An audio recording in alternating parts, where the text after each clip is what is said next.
വനം വകുപ്പിൽ ജാതി വിവേചനം എന്ന പരാതിയുമായി ഉള്ളാട മഹാസഭ സ്പെഷ്യൽ റിക്രൂട്ട്മെന്റ് വഴി നിയമിച്ച പട്ടികവർഗത്തിൽപ്പെട്ട ജീവനക്കാരെ പ്രത്യേക കോളത്തിൽ രേഖപ്പെടുത്തുന്നത് ജാതി വിവേചനം എന്നാണ് പരാതി. സംഭവത്തിൽ കേരള ഉള്ളാട മഹാസഭയാണ് ഇത് സംബന്ധിച്ച് ഗോത്രവർഗ കമ്മീഷൻ അടക്കമുള്ളവർക്ക് പരാതി നൽകിയത്. സുബിൻ തോമസ് ചേരുന്നു. സുബിൻ, എന്താണ് ഉള്ളാട മഹാസഭ ഉന്നയിക്കുന്ന പരാതി?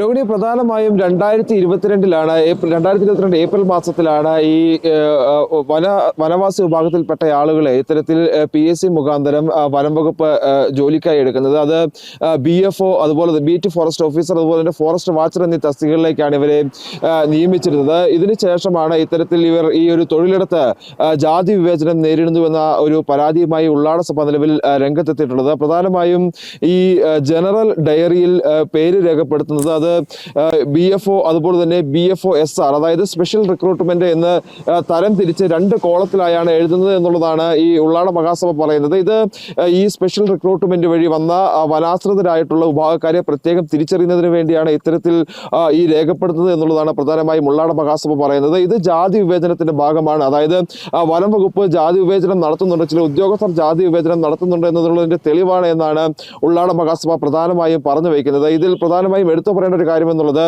ഈ ബീറ്റ് ഫോറസ്റ്റ് ഓഫീസർ, അതുപോലെ തന്നെ ഫോറസ്റ്റ് വാച്ചർ, അതായത് ഒരു പ്രത്യേക വിഭാഗത്തെ ഒരു പ്രത്യേകമായി തന്നെ അവരെ പരിഗണിച്ച് അവർക്ക് പരീക്ഷ നടത്തി കായികക്ഷമതാ പരിശീലനം എല്ലാം നടത്തിയാണ് ഇവരെ ഈ ഒരു സേനയിലേക്ക് എടുക്കുന്നത്. അത് ജനറൽ വിഭാഗത്തിൽ നിന്ന് PSC ഈ ഉദ്യോഗാർത്ഥികളെ തിരഞ്ഞെടുക്കുന്നത് പോലെ തന്നെയാണ് ഈ വനാശ്രിത വിഭാഗത്തിൽപ്പെടുന്ന ആളുകളെ തിരഞ്ഞെടുത്തിട്ടുള്ളത്. ഇവരുടെ നിയമനത്തിൽ മാത്രമാണ് ഒരു വ്യത്യാസമുള്ളത്. പക്ഷേ ഈ ബീറ്റ് ഫോറസ്റ്റ് ഓഫീസർക്ക് ലഭിക്കുന്ന ആനുകൂല്യവും അതുപോലെ തന്നെ വേതനങ്ങളും സ്ഥലം മാറ്റവും എല്ലാം ഈ വനാശ്രിത വിഭാഗത്തിൽ നിന്നും എത്തിയിട്ടുള്ള ഈ ഉദ്യോഗാർത്ഥികൾക്കും ലഭിക്കും. അത്തരത്തിൽ തുല്യ ജോലി ചെയ്യുന്ന ആളുകളെ എന്തിന് ഇത്തരത്തിൽ വേർതിരിച്ച് കാണിക്കുന്നു എന്നുള്ളൊരു ചോദ്യമാണ് പ്രധാനമായും ഉള്ളാട മഹാസഭ ചോദിക്കുന്നത്. അതുകൊണ്ട് തന്നെ ഇതുമായി ബന്ധപ്പെട്ട് ഗോത്ര കമ്മീഷനും അതുപോലെ തന്നെ മുഖ്യമന്ത്രി ഉൾപ്പെടെയുള്ളവർക്കും നിലവിൽ പരാതി നൽകിയിട്ടുണ്ട്. അതോടൊപ്പം തന്നെ ഈ ഏകദേശം 2 വർഷത്തോളമായി ഈ ഉദ്യോഗാർത്ഥികളെ ഇത്തരത്തിൽ നിയമിതരാക്കിയിട്ട് ബീറ്റ് ഫോറസ്റ്റ് ഓഫീസറും ഫോറസ്റ്റ് വാച്ചറുമായി സംസ്ഥാനത്ത് 13 ജില്ലകളിലും ഇവർ ജോലി ചെയ്യുന്നുണ്ട്. ഇവരുടെ PSC വെരിഫിക്കേഷനോ ഇവരുടെ മറ്റ് നടപടിക്രമങ്ങൾ, ഇവരെ സ്ഥിരപ്പെടുത്തുന്നതുമായി ബന്ധപ്പെട്ടുള്ള മറ്റ് നടപടിക്രമങ്ങളോ ഒന്നും തന്നെ ഇതുവരെ നടത്താൻ ഉദ്യോഗസ്ഥർ തയ്യാറായിട്ടില്ല എന്നുള്ളതാണ് പ്രധാനമായും പറയുന്നത്. ഇപ്പോൾ നമ്മൾ രേഖകൾ പുറത്തുവിടുന്നത് ഈ ഇടുക്കി ജില്ലയിൽ, അതായത് പെട്ടിമുടി, അതുപോലെ തന്നെ പെട്ടിമുടിയോട് ചേർന്നുള്ള മറ്റ് 2 ഫോറസ്റ്റ് സ്റ്റേഷനുകളിലുള്ള വിവരങ്ങളാണ് പുറത്തുവിടുന്നത്. അതിൽ നമ്മൾ വ്യക്തമായി തന്നെ കാണാം, ഒരു മഞ്ഞ മാർക്ക് നൽകി 2 കോളങ്ങൾ, അതായത് BFO അതുപോലെ തന്നെ BFO SR എന്നും ഫോറസ്റ്റ് വാച്ചർ SR എന്നും രേഖപ്പെടുത്തിയിരിക്കുന്നത് കൃത്യമായി കാണാം. ഇത് ഇടുക്കി ജില്ലയിലെ മാത്രം അവസ്ഥയല്ല, സംസ്ഥാനത്തുടനീളം ഇത്തരത്തിൽ ചില ഫോറസ്റ്റ് സ്റ്റേഷനുകളിൽ ചില ഫോറസ്റ്റ് ഉദ്യോഗസ്ഥർ ഇത്തരത്തിൽ ജാതി വിവേചനം കാണിക്കുന്നുണ്ട് എന്നാണ് ഈ ഉള്ളാട മഹാസഭ എന്തായാലും പറഞ്ഞു വയ്ക്കുന്നത്. അടിയന്തരമായ ഒരു ഇടപെടൽ ഉണ്ടായില്ലെങ്കിൽ പ്രത്യക്ഷ പ്രതിഷേധത്തിലേക്ക് പോകുമെന്നുള്ളൊരു മുന്നറിയിപ്പാണ് ഉള്ളാട മഹാസഭ നൽകുന്നത്.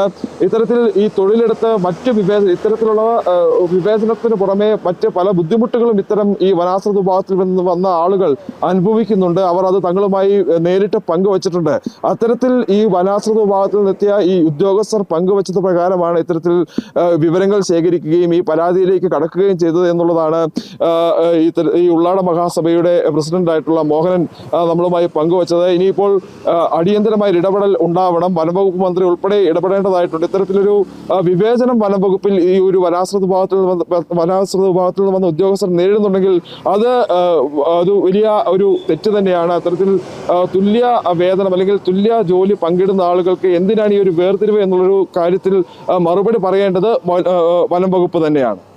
ശരി, സുബിൻ തോമസ് ആണ് വിവരങ്ങൾ നൽകിയത്.